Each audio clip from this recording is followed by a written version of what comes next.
Thank you guys for having me. I really appreciate it. I didn't realize this was going to be like such a nice, fancy place. Thank you very much for opening up your facility to us. That's great.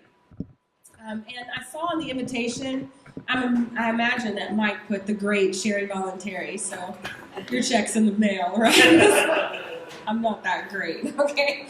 But yeah, so I really appreciate you guys coming out and taking the time to listen to what I have to say. Some of the things I say tonight might challenge you, but that's what I do, right? So if you've ever heard me, you might know that I'm strongly opinionated on certain things, and so let's get into it, shall we? And I don't mind. We can take some questions at the end if you guys want to ask questions or anything. I don't know, whatever you think, Mike. So, how many of you have ever heard libertarians are neither left or right? We're fiscally conservative and socially liberal. Anybody heard that one? That's a popular one. We're right on money and left on sex. That's a good one. Anybody heard that?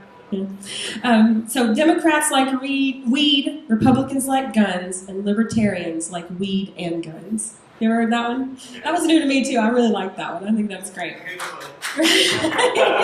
Yeah, I mean, those aren't bad positions, but those slogans are crap, honestly.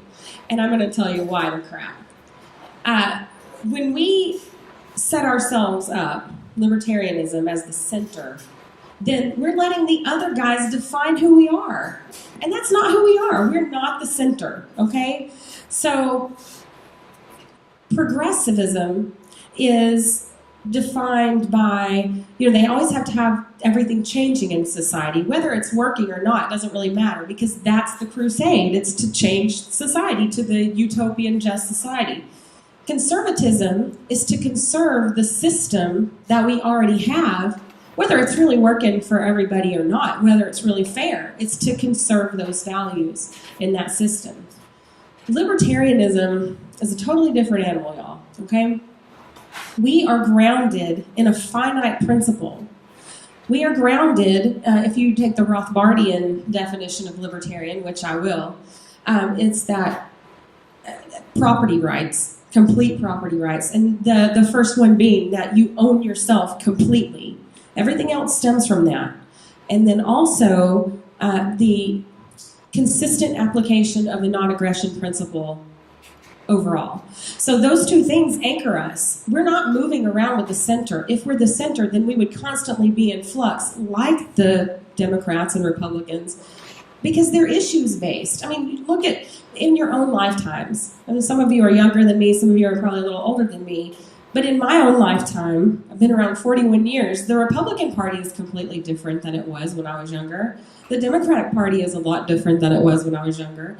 So they're constantly moving. How much has libertarianism changed? It hasn't, because we're grounded in those principles. Now, when I say libertarian, I mean small L, philosophical libertarianism. So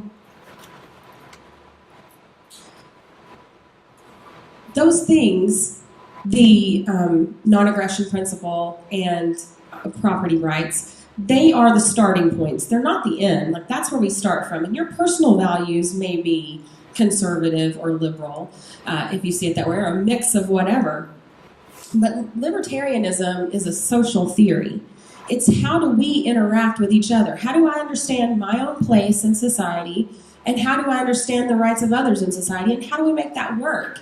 It's about mitigating violence in society. We're never going to get rid of it, but how do we have a system that helps us to work through those things? So that's a really important point to understand.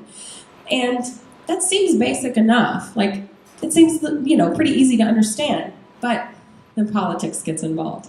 And this is where we have the party aspect, which, I don't know, for you guys, for me, it's a little difficult sometimes to navigate, because being an anarchist myself, it's hard to get involved in party politics, right? It seems a little strange at times.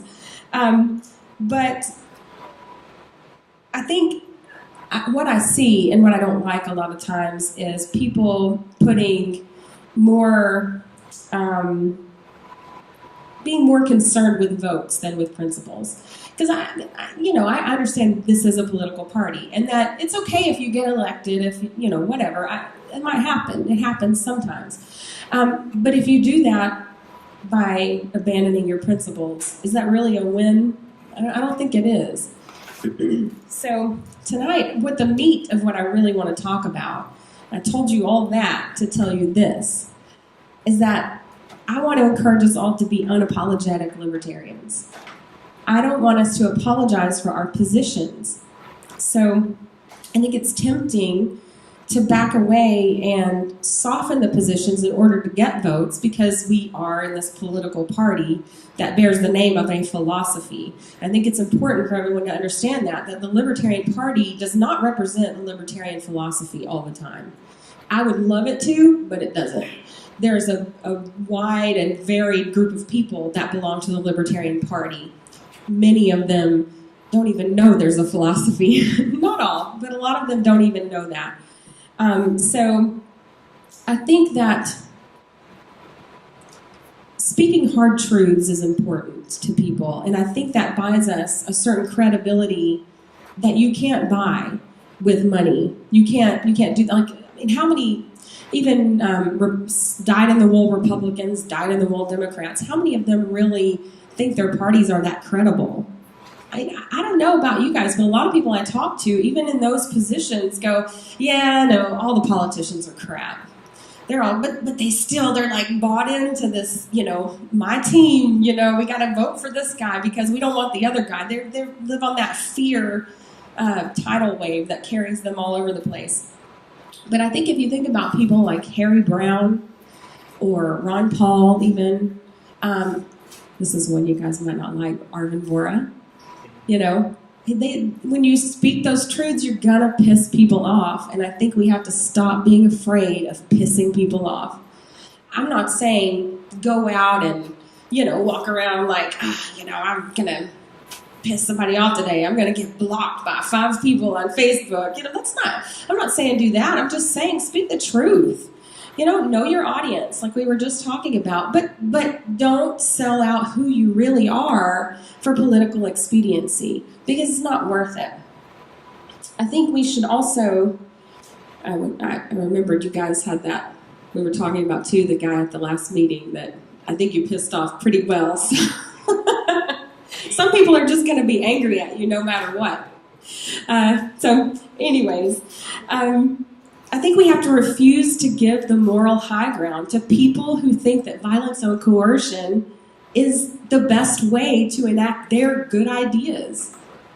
We don't want to be that. We don't want to be a part of that. So why are we giving them the moral high ground? They don't have the moral high ground. We do.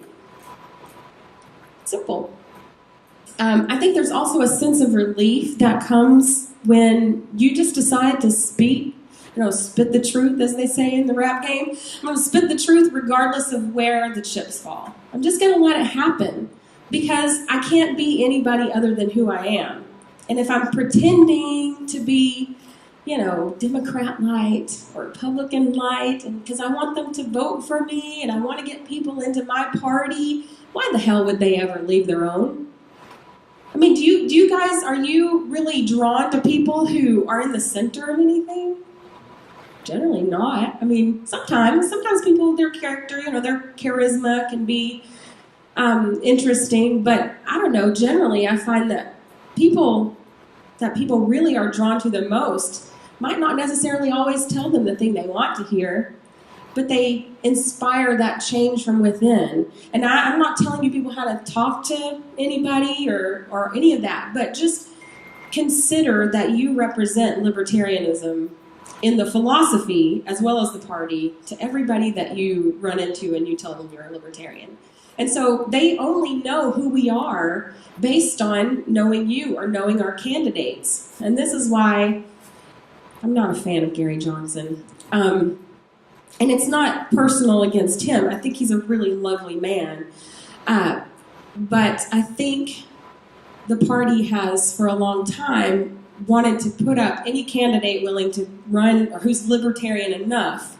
But I think the problem with that is that we've taught people that we're something we're not. We've taught people, we got a guy who said, bake the cake. I mean, I want to use expletives when I say that because it makes me so mad. That is not a libertarian position, to bake the cake.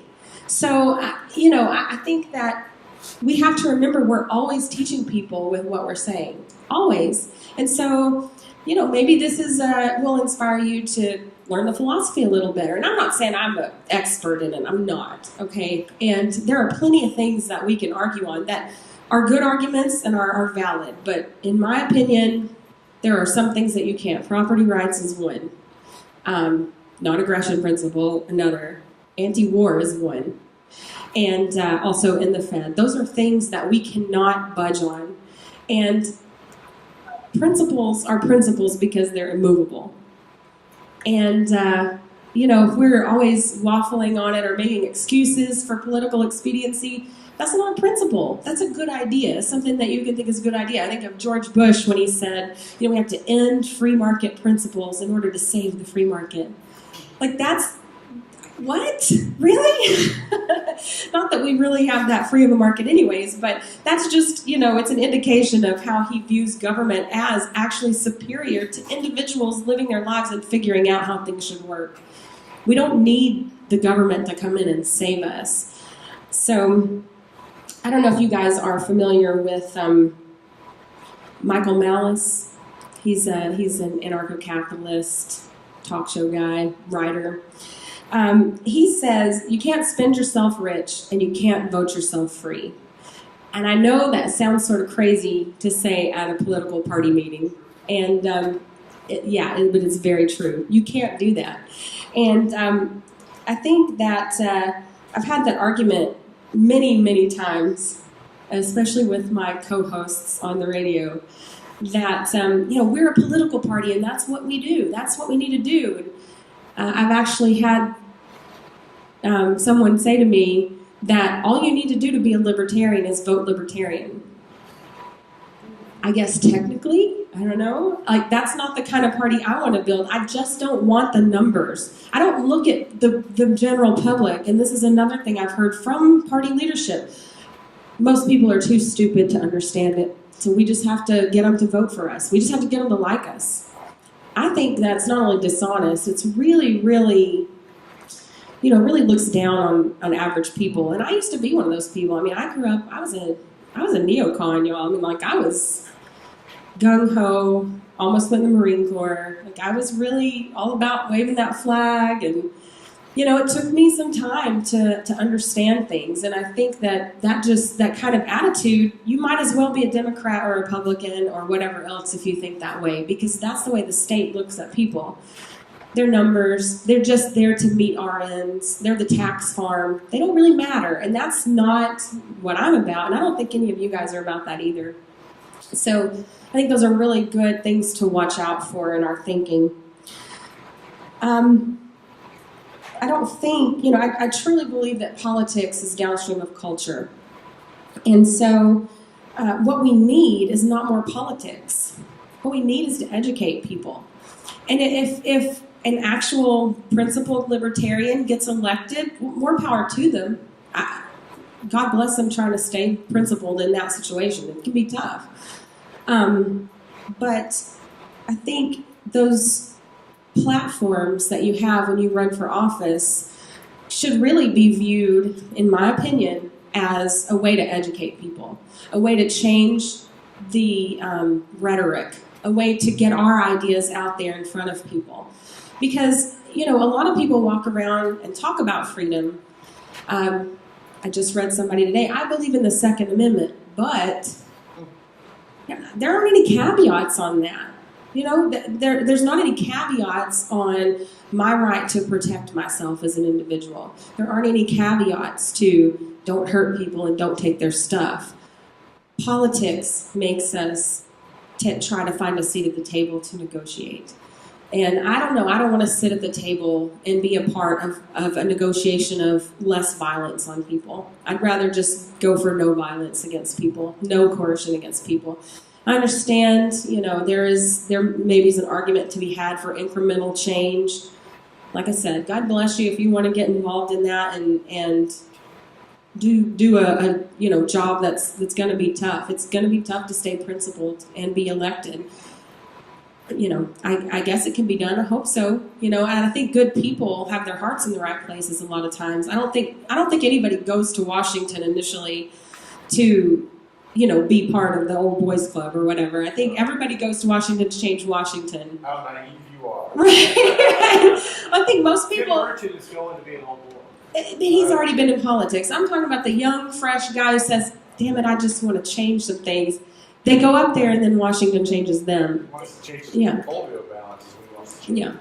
So I just don't think that most people start out maybe with good intentions, but the road to hell is paved with good intentions, and that's one of the reasons I think it's so important to remember that we do have a philosophy that pairs with ours. The Republicans don't have a philosophy. What's the philosophy of conservatism? What's the philosophy of progressivism? Like, there are things that can sort of define that, but they don't have a whole philosophy laid out that is in the best interest of everyone. So I think that we need to remember we have that moral high ground, and that we have something, we have real hope and change to offer people, not just a slogan. We actually do have that. Of course, I already said I don't believe in that we need to win elections to change things. I think that, the party could keep plugging along, and someday maybe we will have more of a say. I don't know. I think that's a really, really big hill to climb. And I think the party being so divided in those who want libertarianism, those who want the party to represent the philosophy, and those who don't really care about the philosophy. And that's going to be a hard thing for us to ever, the party to be unified and move on into actually, helping to change things through politics. Like I said, I don't agree with that stance, but I get it. I understand it. Benjamin Franklin said the natural progress of things is for the government to gain ground and for liberty to yield. So I think that we have to remember that if we get into office, we get people elected and into office, that it's easy for that to yield, for those people to buy into that system and not stick to those principles and to negotiate for, a little bit of crumbs here, a little bit of crumbs there. Now, I'm all for a third party to cause gridlock in the system. Don't even that's why I'm involved in the party. I want there to be less stuff done, because I think that I'm a Lysander Spooner type political party person. I think the only usefulness of a political party is to protect ourselves and try and stop the government from, the state from enacting more bad things against us. I don't necessarily want more laws and more this and that. That generally doesn't help. So I guess we have to ask ourselves, is that how we're going to define success? Is it going to be defined by whether or not we get people elected, whether we have a seat at the table, whether we are also pushing for lower taxes? We won a big deal. We got lower taxes. That's good. I'm not saying I don't want less taxes, all right? I do. But I want to make sure we have that goal still of moving towards no coercion and no violence, and that means no taxes enforced upon me. So I want to leave you with a quote from one of the greatest admirals of our time, and that was Admiral Akbar.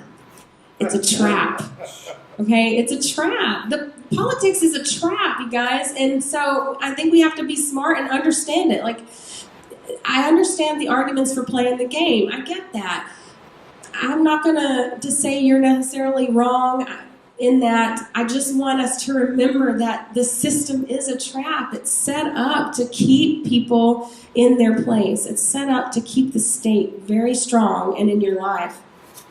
And, I believe that our message has to stay our message regardless of political expediency. I want you to be unapologetic when you talk about libertarian principles. I don't want you to, let's say, public schools. This is one people get really upset about. This is one of the things that people hate Arvin Vora over, because he'll just tell people, that they're welfare whores, just like everyone else. It's just a different kind of welfare. We have to see it for what it is. And if you want to advocate for, well, maybe we have a little public schools, that's like, well, maybe I just beat my wife a little. It's just a little violence. It's not that bad, right? Because it's still violence. I homeschool my kids, but I still have to pay taxes for other kids to be educated, which is indoctrinated, really. Put that aside. I don't want to get derailed on that. I want you guys to remember to take the moral high ground. Don't let people make you feel like you're the bad guy because you say, you know what, maybe we shouldn't be involved in all these foreign wars. Maybe we should mind our own damn business. That is a moral position. It's not okay to go and kill people because we don't like, they're not serving our interests. When I say our, I mean the state. It's not our interests for sure. It's a political class's interests. We don't want to hurt people and we don't want to take their stuff. And I think that is worth standing up for. I think that's worth saying, look, I'm going to tell you what I think. I don't want to argue with you, but let's talk it out. Sometimes I'll argue with people. Let's not, I'm not beneath or above, getting into a good argument. But it took me a while, but I refuse to be put in a position where I feel bad because I'm telling you, your violent solution is a terrible answer. There are nonviolent solutions. And so just go out there. Let's keep learning, keep moving forward, and being unapologetic libertarians. Thank you very much.